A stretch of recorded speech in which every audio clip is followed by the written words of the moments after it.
Brawl Stars'a devam eləyirik. Təzə kostyum açdım. Bax, təzə karakterlərim oldu. 27 karakterim var. Bakalım yeter.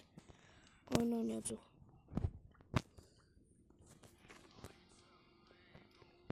Sizlerle gəlin savaş top oynayaq.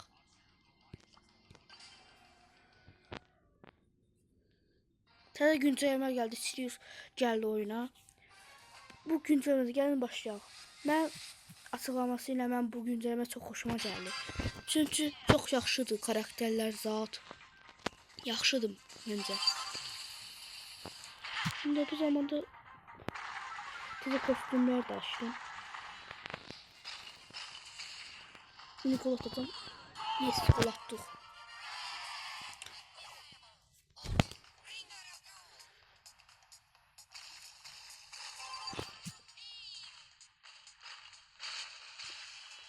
Dostlar, ben YouTube profilimi değiştirdim. Sizden yeter olup yorumlara yazarsınız.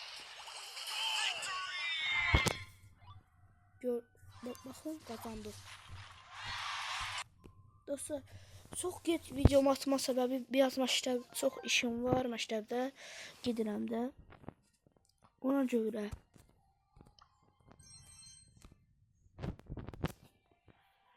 Yaşlıların videoda maç oynayaq. Bu da çiftli şablaşma. Bu sefer Mortis'le oynamayacağım. Frank karakteri var. Ben de onun kostümünü açtım təzə. Baxın, bu sevdiğim kostümlerden biridir. Hem de Max lazım.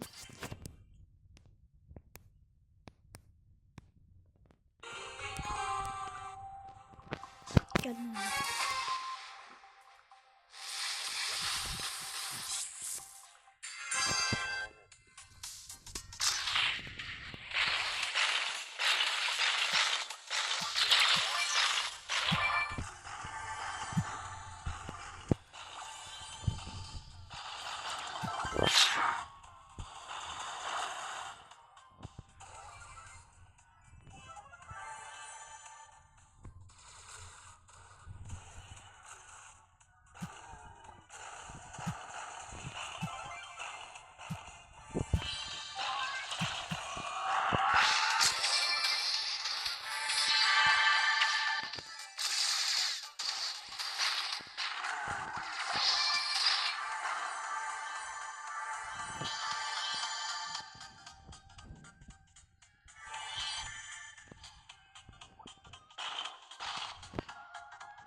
Dostlar, videomuz bu kadar.